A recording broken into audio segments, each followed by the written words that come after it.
আজকের পর্বের শুরুটা খুব ভারী। বাড়ির প্রতিটা কোণ যেন ফারুলের সিদ্ধান্তের অপেক্ষায়।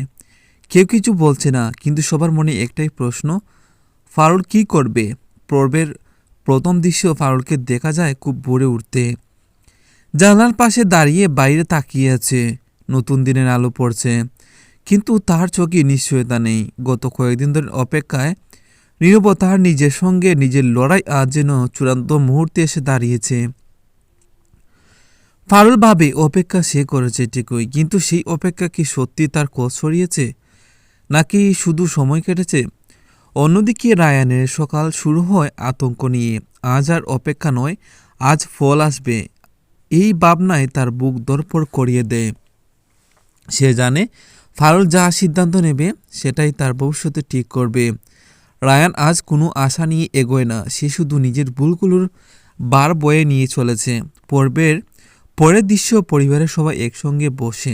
পরিবেশ অস্বাভাবিকভাবে শান্ত। কেউ হালকা কথা বলার চেষ্টা করলেও তা টেকে না। সবাই ফারুলের দিকে তাকিয়ে আছে। এই নীরব ছাপটাই ফারুলকে বুঝিয়ে দেয় তার সিদ্ধান্ত শুধু তার আর রায়ানের নয়, পুরো পরিবারের ওপর প্রভাব ফেলবে। কিছুক্ষণ পর ফারুল নিজেই কথা শুরু করে। তার গলায় কোনো কাঁপুনি নেই, কিন্তু আবেগ লুকানোও নয়। সে বলে, সে অনেক ভেবেছে, সে কাউকে কষ্ট দিতে চায় না, কিন্তু নিজের কষ্ট আর স্বীকার করতে পারবে না। এই কথায় রায়ানের বুকের ভেতরটা কেঁপে ওঠে। ফারুল বলে, বিশ্বাস ভাঙার পর শুধু ক্ষমা চাওয়াই যথেষ্ট নয়, বিশ্বাস ফেরাতে সময় লাগে। আর সবচেয়ে বড় কথা লাগে নিরাপত্তার অনুভূতি। সে স্পষ্ট করে জানা সে এখনই আগের জায়গায় ফিরতে পারবে না।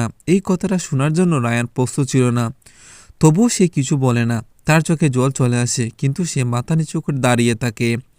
পরের মাঝামাঝি একটি খুব আবেগন মুহূর্ত আসে। রায়ান নিজেই বলে সে কোনো দাবি করবে না, সে শুধু একটা জানতে চায়, এই অপেক্ষার কোনো মানে আছে কি না।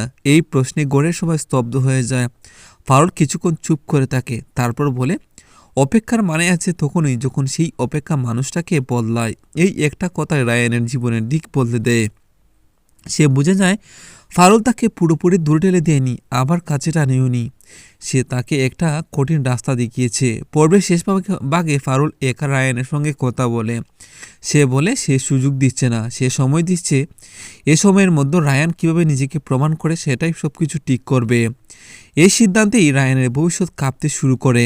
শেষ দৃশ্য, রায়ান একা দাঁড়িয়ে থাকে। চোখে ভয় আছে, কিন্তু তার থেকেও বেশি আছে দৃঢ়তা। সে বুঝে গেছে এই অপেক্ষার নিঃশব্দ ভালোবাসাই তার শেষ পরীক্ষা। আর ফারুল দূরে দাঁড়িয়ে ভাবে, এই সিদ্ধান্ত কি তাকে শান্তি দেবে, নাকি সামনে আরও বড় যন্ত্রণার অপেক্ষা করছে? আজকের পর্ব এখানেই শেষ হয়। একটি সিদ্ধান্ত নেওয়া হয়েছে, কিন্তু তার ফল কি হবে তা এখনও অজানা।